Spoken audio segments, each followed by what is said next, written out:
بسم الله الرحمن الرحيم وبه نستعين. النهارده الخميس 25 ناقص 4 أيام على ماتش الأهلي والزمالك، وفي ظل اللي الأهلي فيه والمشاكل اللي فيه وأوضة اللبس اللي بايظة بدليل اللي حصل ما بين ياسر إبراهيم ومروان عطية، وبنشوف مدحت شلبي بيطلع بيقول إيه على الكابتن وادعاءاته اللي هو ادعاءاته بالمرض دايمًا، والبروباجندا اللي بيعملها لمّا بيحس بأي هجوم عليه. هو دايمًا أي هجوم يحصل على الكابتن يقوم قايل إيه، بُصّوا العصفورة، بُص العصفورة دي بقى ممكن في لعيب ياخده من الزمالك، في مدرب، في أي حاجة تحصل، أي حاجة يقولها يطلّع تصريح يخلّي مصر كلّها تتكلّم عليه. ففي ظِل كل الظروف دي وفي ظِل الأداء السيء جدًا، جدًا للأهلي، وفي ظِل اللي عنده مدرب ما عندوش فكرة عن الكورة، وفي ظِل لعيبة مش عارفة تلعب أصلًا،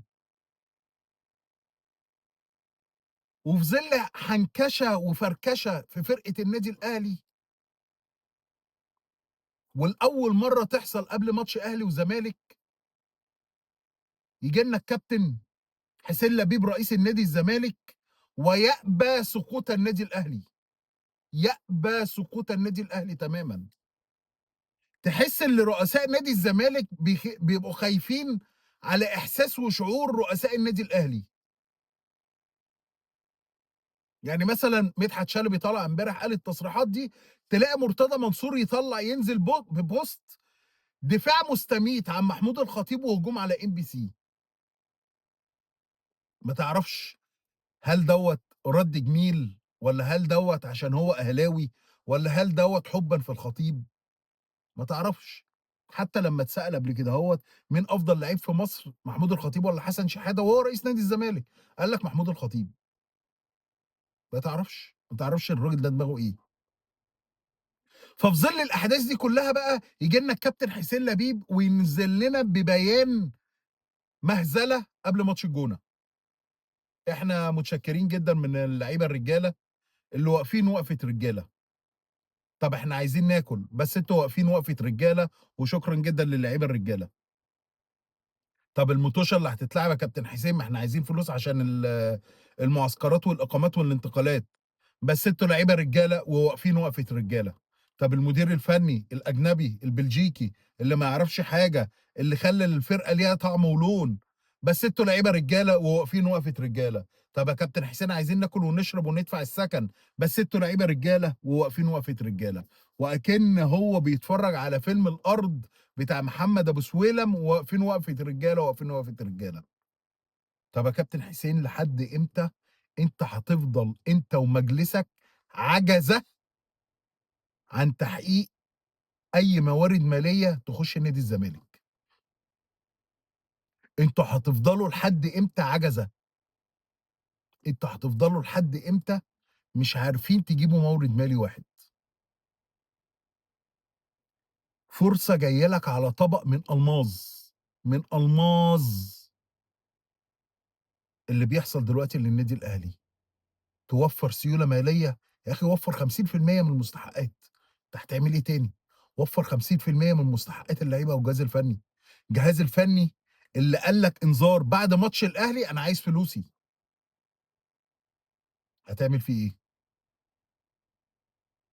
فيريرا اللي فعلًا عمل شكل لنادي الزمالك، ده عامل لسه متعادل مع الجونة، طب اتفرّج كدهوّة على منظر الزمالك، هتلاقي فرقة ليها شكل، والله فرقة ليها شكل ولون وطعم وكورة، كورة بتتلعب.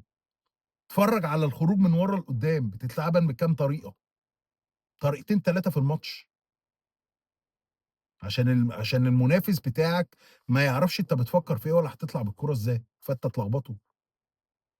طب الجون اللي جه في الدقيقة 85 اتفرّج على شيكو بانزا كان بيعمل إيه في نُص الملعب، أو اتفرّج على باولو مالديني اللي عندنا، اللي عمّال يقول لنا أنا عايز أسافر أوروبا، عايز أحترف في أوروبا، ما أعرفش أنهي بلد في أوروبا هتاخده، حسام عبد المجيد، اللي عمّال يتنطط ومش عايز يجدد وعايز يطلع أوروبا. اتفرج كان بيعمل إيه في حضن عبد الله السعيد، راح لعبد الله السعيد وهو داخل عليه عبد الله حبيبي عامل إيه؟ نخش بقى معاك أنا على الكورة ديّة عشان اللعيب دوّة وِحِش. ساب اللعيب ساب مركزه واللعيب شاط جاب جون. هي الكورة الوحيدة اللي راحوا بيها للجون، هم جابوها جون. طب يا كابتن حسين، لحد إمتى أنت هتفضل كده؟ لحد إمتى هتفضل حاطط أرض الزمالك هي الشماعة؟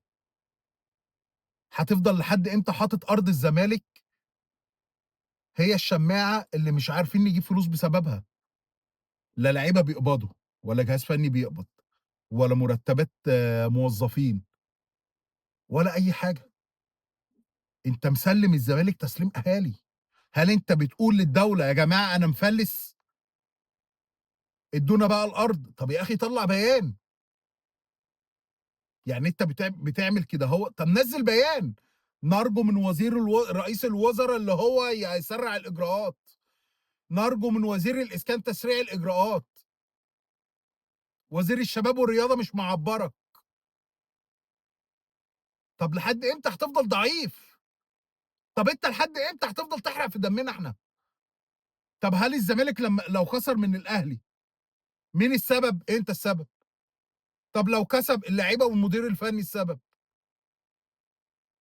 والزمالك إن خسر ماتش الاتنين الجاي قدّام الأهلي، أنت هتاخد من المنقي خيار من جمهور الزمالك، لإن أنت بني آدم ضعيف، مجلس إدارة ضعيف، عقيم فكريًا، مجلس إدارة عايش على الشحاتة، من ساعة ما جه وهو عايش على الشحاتة، ما عملش مورد مالي واحد يدخّل للزمالك فلوس. مرتضى منصور اللي كنت بتقلِّس عليه لمّا كان يتزنق، كان يفتح بس اشتراكات للنادي، 10,000 والّا 20,000 عضو يخش يدخّل له سيولة، يخش يصرف على النادي. إنما أنت ضعيف، أنت ضعيف أوي، أنت ضعيف أوي، أوي، أوي. أنا ما شُفتش رئيس نادي بالضعف اللي أنت فيه ده، بالعُقم الفكري اللي أنت فيه ده. أنت عقيم أوي فكريًا، عقيم أوي فكريًا. 7 رجال أعمال مش عارفين يدخّلوا فلوس لنادي الزمالك، أنت وهشام نصر، سامي المندوه، هاني شكري، هاني بيرزي، حسين السيد، واللي تحت واللي تحت السن ده، مش عارف اسمه إيه. 6 والّا 7 رجال أعمال مش عارفين تدخّلوا للزمالك فلوس. طب أنت ليه طيب يعني أنت ليه عشّمتنا أوي كده أهو، ليه الزمالك بيكسب طيب؟ ما تقفل طب النادي، يعني أنت طلّع حتى بيان قُل إفلاس نادي الزمالك وسوف يتم إغلاقه، نستريّح إحنا. طب الغي الألعاب الصالات زي ما هشام نصر ما قال، طب اعمل أي حاجة، يعني اتصرّف، فرصة جاية لك على طبق من فضة يا أخي، فرصة ما بتتكررش كتير. أول مرّة الأهلي الإعلام بيضرب فيه قبل ماتش أهلي وزمالك، أول مرّة، جمال جبر عمل صفحة على الفيسبوك بالليل بعد كام ساعة كان جاي له 200,000 اللجان بتاعته، قام نازل هو رادد بنفسه، يعني هو رَد بنفسه عليك. أسامة حسني طالع مع مهيب عبد الهادي رَد بنفسه على مدحت شلبي. تخبُّط، تخبُّط إداري وتخبُّط في أوضة اللبس وتخبُّط في اللعيبة وكل حاجة عنده متلخبطة، وأنت بدل عندك مشكلة واحدة، فلوس. أنت بدل ما توفّر 50% من الفلوس تقول لهم يا لعيبة يا لعيبة رجالة خدوا أدي 50% وبعد ماتش الأهلي مثلًا بيومين 3 هندّيكم 50% كمان. أنت مش عارف تعمل حاجة، أنت صفر، أنت راجل صفري. أنا عايز أعرف أنت لحد إمتى هتفضل معشّمنا كده أهو، هتفضل لحد إمتى بتقول للعيبة أنتم رجالة وواقفين وقفة رجالة؟ طب أنت قُلنا الزمالك هييجي بقايمة واحدة وهيحل المشاكل وكنا فرحانين، القايمة الواحدة طلعت ما فيش خالص. ادي القايمة الواحدة، القايمة الواحدة مش عارفين يدخّلوا مورد النادي، هشام نصر بس فالح هو واللي تحت السن دوّة يروحوا المطوشة ويفضلوا يسقّفوا ويضحكوا، يسقّفوا ويضحكوا، وجون إدوارد ورا منهم عمّال ياكل في دمه ويحرق في دمه. معتمد على ممدوح عباس اللي دفع 700 مليون جنيه. طب لحد إمتى؟ ما ممدوح عباس ما بيدّكش الفلوس دي إلا للوطن. إن كنت مفكّر إن ممدوح عباس بيتبرّع ب700 مليون جنيه تبقى أنت واهم. ممدوح عباس بيدّيك الفلوس دي عشان لمّا تعمل شركة الكورة هيُقف يقول لك لأ استنى، أنا ليّا في شركة الكورة دي، يا إمّا تجيب ال700 مليون.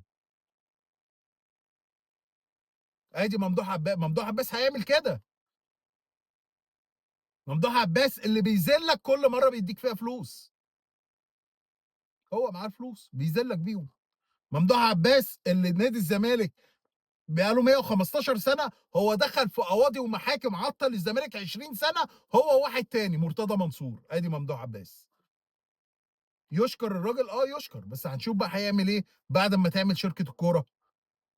هيقف لك، هيقف لك على الواحدة، هيقف لك على كل حاجة، يا تجيب فلوسي يا تدّيني شركة الكورة. ادّيني على الأقل 30، 40%. هو المتحكم، هو اللي عايز يبقى متحكم. الراجل دافع فلوس. طب أنت هتفضل لحد إمتى مذلول للناس دي؟ هتفضل لحد إمتى ممدوح عباس يفضل كل شوية يطلع يقول ده أنا لمّا ما باسمعش صوت حسين لبيب بابقى في غاية السعادة وباعرف إن كل حاجة تمام. يعني إيه التهزيق ده؟ مش عارف تعمل مورد واحد لنادي الزمالك، مش عارف تدفع فلوس اللعيبة، مش عارف تلم من رجال الأعمال 3، 4 مليون دولار. ما أنتم كده، كده بتسلفوهم وهتاخدوا الفلوس بعد أمّا الأرض ما تيجي. طالما أنت متأكد إن الأرض ما تيجي استلف. استلف من رجال الأعمال اللي عندك، هاني شكري وهاني بيرز اللي ما لهمش لازمة. وفّروا 3، 4 مليون دولار. 200 مليون جنيه. هتعمل إيه؟ على الأقل يزقوا كام شهر لحد ما الأرض ما تيجي على حسب كلامك. ولمّا الأرض تيجي وتيجي فلوس، خُد الفلوس تاني. خلاص هنعمل إيه؟ هو ده الحل الوحيد اللي قدّام منّك. إنما أنت راجل ضعيف. أنت راجل مش عارف تنزّل بيان واحد، بيان واحد عشان أرض نادي الزمالك ترجع. راجل ضعيف. خسارة، خسارة. شرف نادي الزمالك وعضوية نادي الزمالك تكون مع واحد فيكم. خسارة فيكم الشرف ده. عضوية نادي الزمالك دي شرف، وأنتم خسارة فيكم الشرف ده والله. مش تكونوا أعضاء، تكونوا أعضاء في النادي بس، مش في مجلس الإدارة. خسارة فيكم والله الشرف ده. أنتم ما تستحقوش. أنتم أعضاء مجلس إدارة طراطير، طراطير كلكم. ما حدش فيكم يستحق شرف اللي هو يخش بس من بوابة نادي الزمالك. حرام عليكم والله اللي بتعملوه فينا. على مشكلة واحدة مش عارفين تحلوها، هي مشكلة الفلوس. مشكلة كبيرة، بس أنتم عارفين الأرض جاية. والله خسارة فيكم الكراسي، وخسارة اللي إحنا نجيب أسمائكم والله. ولو نادي الزمالك خسر ماتش من الاتنين الجاي، وأشك في كده، لأن المدرب دوّة حاطط جوزيه جوميز هو النموذج بتاعه. عارف إن جوزيه جوميز جاي هنا، هو بياخد نفس مرتبه، كسب الأهلي جاله عقد في الخليج، هو عايز يكسب الأهلي هو كمان. هو لو كسب الأهلي وما خدش الفلوس بعد ماتش الأهلي هو هيمشي، وأنا متأكد من كده أهو، عشان يشرب بقى حسين لبيب ومجلس إدارته الفاشل. سلام.